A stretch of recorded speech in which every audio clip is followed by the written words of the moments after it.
réveil bandaki na katre bipana biso na mesa 21 tango Tata Kimbangu Simon. Écoutez-moi, Tata Kimbangu Simon biso to bandi mouvement pentecôtiste dans l'arrivée de Tata Jacques Vernon. Ngana kansi était réveil comme tel. C'était un moment de l'esprit pour nous siphonner ma kansi ya batu batika maso. Parce que na 68 to yambi Adina Bala. Adina Bala akumeleki biso awo na 68. Autaki na bala. Jésus-Christ est Seigneur, vraiment Seigneur pour l'éternité. Aïe aïe aïe aïe aïe aïe aïe. De s'abonner. Malembe TV près de vous, avec vous, pour vous, ou Dieu avec Dieu pour Dieu. La promotion de toute œuvre spirituelle, l'œuvre chrétienne, c'est nous. Jésus, Papa Bano, mon batel ya solo, ezalide yo ya ya na nyonso yo kosala wana mokili ya seo moninga nanga. Merci pour la bukuma na biro nanga. Ezali solo, ngai nalingaka te kumona na ntango nyonso na bililingi, mais c'est une occasion lelo. Alors baoyo nyonso bazali kumona nga nazali kupesa bino mbote na ngai ya bolingo oyo Nzambe alingilaki biso kati na Kristo Yesu. Tika bolamu oyo Nzambe abongiseli ngai na zone ya lelo ezala mpe mpona bino nyonso bozali kumona ngai. Nga nakanisi lisolo oyo ezali lisolo moko ya molai ya monene koki kosalama na minite moke te. Ngai nabutami na 1930 le 13 mai 1930. Alors ezalaki mouvement ya réveil, un mouvement de l'esprit saint.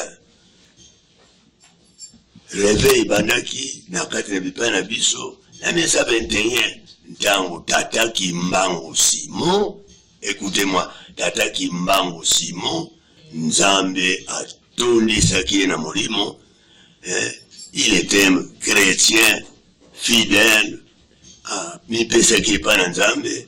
Nzambe atondisaki na molimo azwaki don de l'esprit mpona kusala ba miracle kuguérir batu bazali kozwa guérison divine mpe azali kuprophétiser mpona kuyana Yesu mpe makambo na mokili ya banation kusakula biso ete biso tozali bato salami na Nzambe. Nzambe asali biso na la liberté, tozali sous colonie sous ville coloniale, mais tokozwa la liberté. Nzambe alingi te mwana oyo asali azala toujours sous domination ya moninga. Donc alobaki makambo minene mpe molimo na Nzambe ezalaki kosala ngai bankoko na ngai bazalaki rempli du Saint-Esprit mpe bakangamaki mpe babwakaki bango na Yosue kuna na zamba ya forêt équatoriale bakufaki kuna. Alors na misa 30 ngai nabutami na misa 36 ntango BBC réveil wana alingi kuyoka bato babondela te mais to bazali kobondela na mfuku. Mais na misa 36 nguye yaki lisusu réveil munene kuna ya biso na bakongo. Alors que na misa 36 ngai nkoko na ngai ya boti mama kokolo keni nde azali kubondela mponanga atinga na makulu abinkelani okozala mosali na Nzambe atondaki na molimo azali kubondela minoko ya sika. Nazalaki mwana moke ne à 30 à 36 nazalaki peut-être 5 ans mais nakobusana te ti lelo nayebi ndenge avandisanga na makulu na ye ndenge aza kubondela. Mais banda ntango wana mpe Belisa salaki tu mpona kubengana bato bazali kobondela mpe mingi bakufaki. Alors na 60 ntango tozwi indépendance pardon ntango tozali koluka indépendance banda 53 53, 54, 55. Ngana zaki jeune ya bako. Jeune ya bako. Mais les zaki chrétiens, puis tout ça, bon de l'emploi pour la souveraineté à Congo. Alors, tant que bon de l'endingo anana nkuku. Secrètement, sur Bakangiyo, il faut Babou Mayo ou bien Babou Akayo na forêt équatoriale. Alors, Zambia Sara qui a battu la Kibiso, qui nous na 60 besoin souveraineté, il y a pays na biso. N'entangouana, toujours souveraineté, toujours incident, c'est na biso à Congo, un peu toujours la liberté des cultes. Tant tout ça que la liberté des cultes, c'est comme on doit bon parce que c'est un état laïque, on doit être libre. Mais les lois n'ont pas encore mis ça, na Zamba kuna ya forêt équatoriale, zongi, parce que c'est la liberté. Tout ça qui est sous-colonial, et pas belge. Tant que belge, il y a roi Baudouin, il y a la liberté. Alors, baoye balutaki na Zamba bakangamaki mpona kubondela Nzambe bayaki oncle na ngai nkoko na ngai plutôt ayikusimaka na luboko alibingelani tango ekoki nde epesaki ngai nzela mpona kokende kudémissionne na mosala esikala za mosala na démissionne nalobi j'ai pas servi le Seigneur banda na 60 ti tobandi kuteya soki Nzambe abyangi yo ataye kusala ndenge nini ye moko azali compatissant ye moko akutambola elongo na mpasi na yo na minyoko na yo ezali facile te mon fils nazalaki kusala na société ndenge nalobaki ete nazalaki na laboratoire pharmaceutique tolungwi na ville awa na ini Congo toke kubanda laboratoire monene kuna na kitambo pene na Chanik batunga ki laboratoire monene kuna nde nazalaki responsable ya département ya kubattre ba matière première ya kusala pesage ya ba matière première pour na kufabriquer ba médicaments donc nazalaki kuna nazalaki responsable nazalaki na mbongo mais Nzambe alobi kelani tika nkiso oyo ngala yokaki na kati na labo na ngai ezalaki fermé parce que soda kosala ba pesage ya ba médicaments il faut la calme parce qu'il y a des poisons donc il faut ozala penza poser mpona kosala pesage ya ba médicaments saki sorte ba nkisi oyo za kosala kupesa na fabrication alors kunende alobi tika nkisi oyo ebikisaka muntu mobimba te soki botraite microbe ya muntu ake kusala pite alors ntango microbe wana ekulungwa conscience na ye ebiki te akuzonga suna pite tika nkisi oyo nazalaki na bibi na ngai akote kuna na kati alobi tala nkisi na pesi yo donc banda le même jour j'ai démissionné. Patron qui André Taconis, un Italien, n'a pas si témoigné à Nani démission nanga. A dit non, n'a boutique à yote. Peut-être vous avez besoin de bon. N'a pas patron, même vous me donnez 1 million par jour. N'a pas ça les sous-souter. Oh yo, l'obi nanga l'obi, je te prends en charge. N'a pas ça les sous-souter. Bunda qui n'a non, peut-être, comment on a pas pour un déplacement, parce que vous avez la njiri, vous avez un kitambo, na pesa yo, Vespa, na même vous pesa un avion. Na vous allez les sous-souter. Yoka. N'gana kansi était réveil comme tel. C'était un moment de l'esprit pour siphonner ma kansi à bâti comme un somme. Réveil, c'est-à-dire qu'on nous na misala mabe, qu'on kota na la vie yasika. Alors, tant que tu vas écouter, tout ça qui est pensa libre pourquoi? Parce que, bah, oh, il va jouer baptême du Saint-Esprit, bah, jouer qui, formation T. On va bien Bangunza. Pas de formation T. Ils étaient baptisés du Saint-Esprit, mais le diable, à mon à Tamurisa, Kamunjoyo, oh, ya yebi mpeza, et comment imiter. Donc, sans formation, et koti biloko ya mpamba, ya kusala kabinsala nsala. Mais, réveil comme tel, oh, il y a l'élo, oh, tout ça dit. Et tout le monde est mouvement pentecôtiste, oh, il y a un mouvement pentecôtiste. Na bukulu bampenza, na mukuse, na kutanga nyonso te, biso to bandi mouvement pentecôtiste na l'arrivée de Tata Jacques Vernon. Tata Jacques Vernon na 62, écoutez-moi, na 62, ayaki visite awa na Kinshasa. Tango akumi na Kinshasa, yala kuva na Brazzaville, nde aye na groupe na biso tuwa kubondela kwa na njili. Tuwaki un groupe tubimi na presbyterienne, tuwaki histoire za molai, mais tubimaki pe tuwa kubondela nzambe a diriger biso na voie normale. Alors, kuna nde tuyambaki visite ya Tata Jacques Vernon.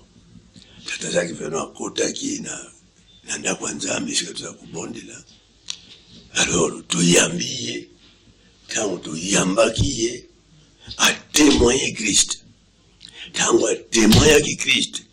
Biso tuhaikuteya. Mais ndenge ya ku témoigner Christ est différent. Pourquoi il était rempli du Saint-Esprit. Biso toujours qui baptême du Saint-Esprit. Alors, tout mouni vraiment présence de l'Esprit. Abadi ku témoigner à l'obi. Oyo ngana zai ku tatula. Azali nangai awa. Yesu azali nangai. Alors bien pour ça bino elongo kino subane keke yangwana oya zana malade ali atobonde nzambe abisa ye abandi ku bonde la mpona bate malade nakatenda kwa nzambe la njini tumoni miracle esalami oba mona kate ba moni baza kutele mate batele balo bate balobi alo na ntango wana ngai nde mususu tenga yoyo na kamati nzembo turakuyemba kala ompeve wiza wiza watusadisa ompeve wiza nzembo wana ntawe kama tena kimunguya na nzambe kiti nakatenda kwa nzambe Papa Vernon abondeli lene ya kuzunga na braza ikuki amati na vespa bazongi biso totikali mundele uyo auti wapi balubino mundele bana bango bazali bapande kotista ngai na muninga na ngai batakanza balai tuskobi mais biso bitu za bapande kotiste atangi na Marc 16 biso bitu tanga na Marc 16 alors le sikoyo ndango atangi asengi batemaladi bayi atika na loboko batu babigisa ngalo ngai pina ndimi oh, il y a un malade ailleurs. Tu vas nous dire ma beaucoup. Miracle, il a s'éclaté d'une façon extraordinaire. Oh, il va le bagage pour le baba. Télé makate.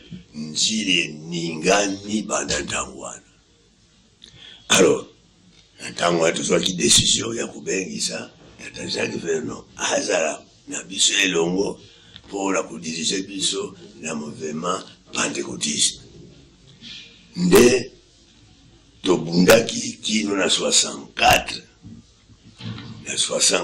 Tata Vernon a décidaki mpona kuya epai na biso tuyambiye donc ngai na Tata Vernon tozalaki lokola mokaba na pantalo tobandi kusala bakampagne d'évangélisation na babalabala njili mobimba esika moko te tozalaki kotelema na bakwen mpona kuyebisa Yesu azali mobikisi na biso pe tumonaki makambo minene ya kokama. Alors na ntango wana nde banda ntango wana tobandi Église évangélique de Pentecôte au Congo oyo lelo tozakubenga Assemblée de Dieu, Assemblée de Dieu de la République du Congo ebandaki Église évangélique de Pentecôte au Congo nde yango watozwaki personnalité juridique pe tubandi kusala alors que tata veno azaki notre missionnaire biso tozalaki na kati ya bureau ya mission ngai na passe mambo oyo aza na Kasavubu passe mambo na ngai tozalaki attaché na tata veno pour la vision missionnaire to même témoignage pentecôtisme de ngai na 65 isanga batindi ngai na kina bakongo ndelake kubanda mouvement pentecôtiste na bakongo mpe tata mambo batindie na bolobo alors que tango tobandi kosala ndenge wana monaki ete ifo tobenga baevangeliste internationaux po baya koteya na bakampagne minene kampagne ya liboso ya monene ozalaki na njii na 67 première campagne miracle na 67 tobengisaki monsieur Jacques Giraud évangéliste ayaki mpe ateyaki des milliers ya bato babikaki makambo ya ndenge na ndenge esalamaki mpe tobandi koimplante baeglise un peu partout. Alors na 69 nde toyi kubenga église internationale, pardon, évangéliste international tel Osborne biso nde tosalaki invitation po ye aya awa na Congo mpona koya koteya ntango aye tosali préparatif ya campagne ya Kasavubu nde abandi koteya nsima ya mikolo na ye ya koteya ngai natikali sur place na Kasavubu mpona kosala suite ya campagne mpona kobenga bato baya kobungola mitema torekite bango mpona topesa bango baptême par immersion. Alors nde na ntango wana ngai parce que na 68 toyambi Adina Bala akumeleki biso awo na 68 autaki na Kapara ntango aye atindamaki mpo ete aya kubanda une église na église na plutôt na mission Elim mission ntango akumi awa tokutani tolobi mais Elim mission ezali pentecôtiste. Alors biso mpe toya bapentecôtiste ville na biso ya Kinshasa ezali vierge donc pentecôtisme evandi nano te tozalaka na babaptiste tozala bakatholike donc malamu tosangana mpona koevangelize ville atadi na bala toyambaki ye oyo ngai oyo navandi awa ndenge azakena koluka esika ndako na ye akuvanda toyi kozwa ndako na Kabamba 132 awa na Kinshasa mpe toke kosomba meto na ya kolala na nsima jigida nde tokusi wana mpe ntango tobandaki kosala topesi ye mwa église moke tobandaki na Yolo na Yanonge numero 8 kuna nde totiaki tata Adina Bala lokola pasteur mpe na niveau ya communauté na biso ya église évangile de Pentecôte au Congo totiye lokola évangéliste national. Alors nde tobandi kosala elongo ngai mpe na lokola nazalaki évangéliste ye mpe évangéliste donc ngai na Adina Bala comme ça tozalaki ini bon lokola ye ayaki na ide ya koya kobanda lingomba aye kokuma biso des églises organisées parce que depuis 64 tobandi 65 toujours personnalité juridique donc il y a eu 68 déjà églises elles fonctionnent tout dans la légal tout dans la bato baza kutambulisa. Alors maintenant biso ba évangéliste na baoyo bazali ba dirigeant tokokozala vision moko te mpe impact nani influence na biso na kati na lisanga ekokuka te parce que biso tozali kati na masse miracle eza kosalama bato baza kobika baza koyamba Yesu. Alors baoyo baza na biro baokazete peut-être lokwa biso toza kosala mosala na Nzambe alors bato balingi biso ke peut-être tokawata place na bango ya direction okomona na direction badirija na tata dina bala boyoka neza ripendete tanto sisa campagne telos born nde tangu ya bandi nzambi malamu nde banda kina tangu bana ya bandi kuteya kula na babenga ka bisoto ya kubenga fokubele siko ya kubenga Mariano donc bisoto ya kubenga fokubele mais siko ya kubenga Mariano nde kuna papa dina bala abanda ki kuevangelise ngai na tika sur place na ponka zabo parce que l'église est à la Chili awa iloko mokote ok alors ngala tika liwana na ponka zabo to sali campagne na za kuzwa minda na sokoli wana esika pele wana esika bashaka zandu esika na za kuteila to recruter batu ndeto baptiser batu to melaki elamu ya liboso na libanda to sinano ndakote kuna na yolo na mai ya yolo lelo na ngaba ezalite donc mai ezaliki très propre to batisa ki bateme liboso wana na kumata na nani pour que ndisika motomba ezaliki na po wana nde to batisa ki basi ya liboso to melela mo na stade moko za wana na sima ya église soki neyo soki nini kuna nde tumeyaki elamu tuza kuluka esika nini tokuankadre batu mengai na dina bala tuza kukutana kubondela nzambe apesa biso babare uza kuyoka babare oyo baza kumela masanga nzambe apesa biso po totia ndakwa nzambe alors na njila wana tata dina bala azwi Kongo bare ngai nazwi Akonga bare alors ya na kwea tu hapa ngara za na kwea Kigoma ndio tuzai kumunana ndio sika ndio baza kulba reveil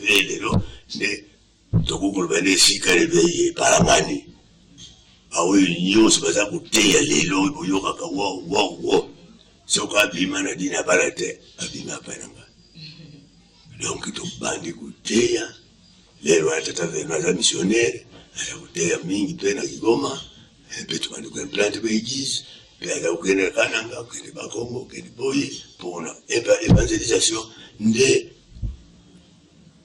à partir ya wana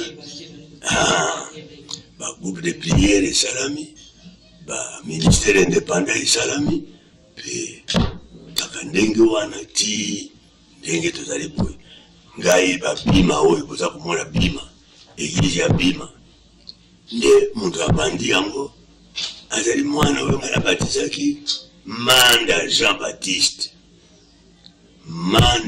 Baptiste yende abandi lingomba ya bima na batizaki azalaki ancien labe azalaki na magie ayaki na yango ngai nde nalongolaki babake ya magie ezalaki na maboko na ye mpe totumbi biloko nyonso ya magie ezalaki na ye mpe tobatize ye na Kigoma wana alors que na tango wana na 72 nde tobandi kusala monaki ete mouvement ebandi batu baza lelo wana mpe balukali baye kubungula motema azalaki ndoki donc témoignage ne sekusaka bato ebele parce que aza kotémoigner puissance ya nzambe ndenge alongolaki ndoki po abongisaka ya kubumanga ok ngai na botami na église évangélique suédoise na koli na église évangélique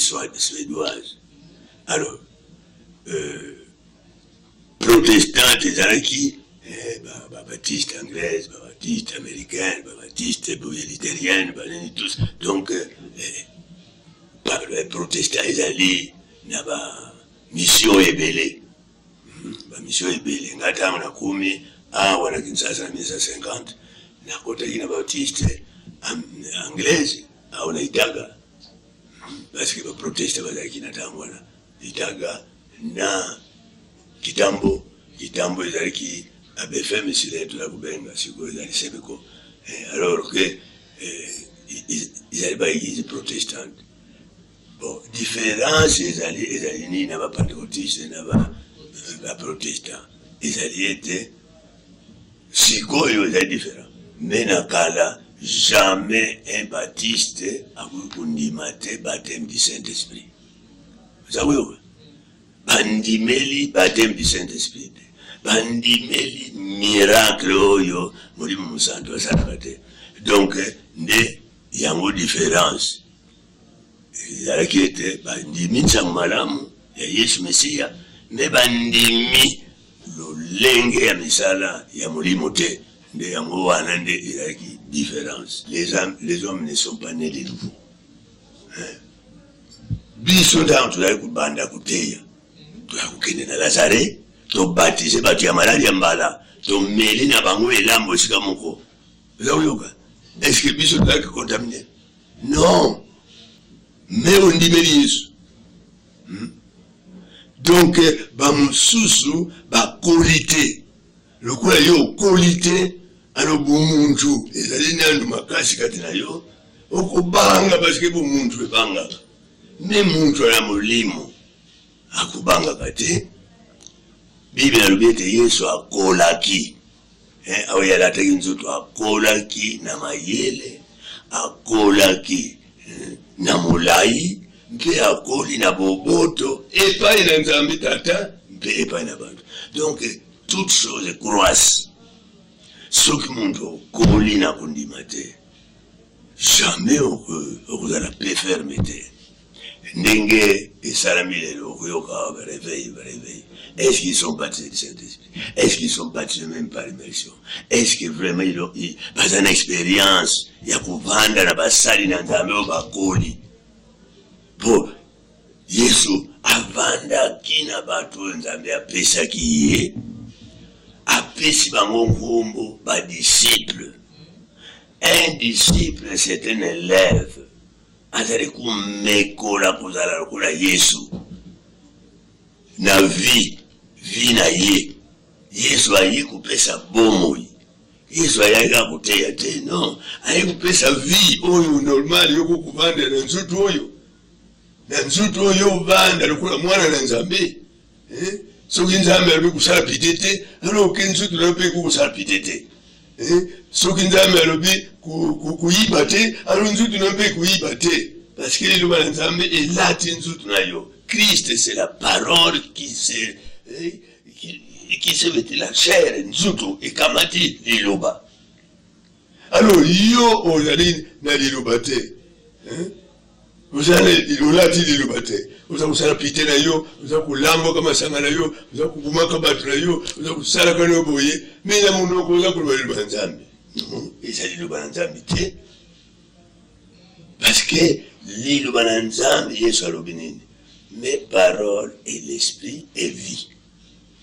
Ce qui a été bimi est là parce que c'est la parole créatrice. Il y a le monde à Ndimi Marubanangai, Tata Akupesa Nguya, Abiang Manani. Abiang Mwananzambi, donc Mwananzambi, Toiba Mwananzambi Nazani. Oh, Yakusara Kamasumute, oh, Yale Mumbe Masumute. Nisumu ya Mungu ya masumu za Mwananzambi te. Nazali contre na misala ya Molimo te. Molimo asalaka ndenge ya lingi. Kasi ndenge ina byanga mepana Yesu. Oyo mesure ya pesinga kusala yango alanga na salaka. Je crois à l'imposition de main. Parce qu'il y a des milliers ya batu babiki sami na ministère. Oyo natima boko na nkumbu na Yesu. Na maladi ya ndenge nyonso bango babiki. So bamosusu batinda mimpo na ko bimisa soki biloko nini na ndenge nini wananganani. Nazali pe kutia contre te parce que muntu abyanga mina mesure na ye. Mais moi je peux pas na kusala tempo mususu kuna za kusala boye alors ngai na changer oyo ngana zwaki non. Musambisa na Kristo. Likambo mususu na lina loba ezali boye. Tanto bandi mouvement pentecôtiste awa bana bunsusu ba missionnaire plutôt ba évangéliste mingi ba yaki ba mayeshi banini tout ba écouter ya 4 jours ala écouter en français ba écouter en anglais sikoyo batu mususu bana mususu après 4 jours Yepe s'adapter na mateyo ya bawe baza kuteya akumi pasteur akumi revera bon muntu ndenge wana asumbi mbunda asumbi ba miziki to batu batondi muntu wana kukira kukorije ndini avandi lomona bateyi na ba pasteur te azaki même monter ko dimanche te même diacre na église te même kutu nini te même choriste te na kati église locale akumi bishop, akumi prophète, akumi okire kukorije ndiri batu batundi di mbongo pe tondi pa muntu alizwe bantu obaza kupeshe ba mbongo pe ayiba ni meme na batu ya leta iyo muntu okota klasi te okulu baneni ya mwala ne biso tovandi toza kudala ngana ndimete nzambe ya benginga siko 5 ans je suis au ministère du temple na kumisa te mais Dieu est avec moi neza kuanvie ata iloko mokote et na changer ministère nani non nzambe azana ngelo bisika nyonso ngala zali kuvanda oya yoki luba azali kuzwa changement na mentalité na ye. C'est ça le miracle kuleta miracle yonso. Muntu abutame kubuta masika. Muntu abungwani abandi kubanga nzambe abandi kusala oyo muninga na ye akuye kusepela. C'est ça le miracle. Bible alobi oya potika na Christ il devient une nouvelle créature. Okuyi kusala miracle, okuyi kusala soki nini, mais soki yo bongo motima te okene lola te, nde akukamata ka ba oyo chrétien.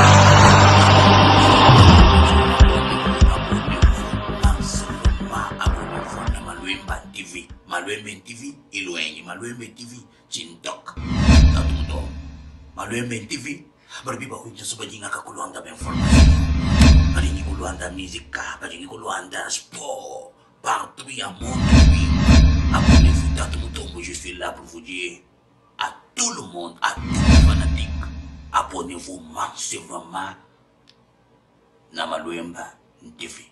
Maluemba TV.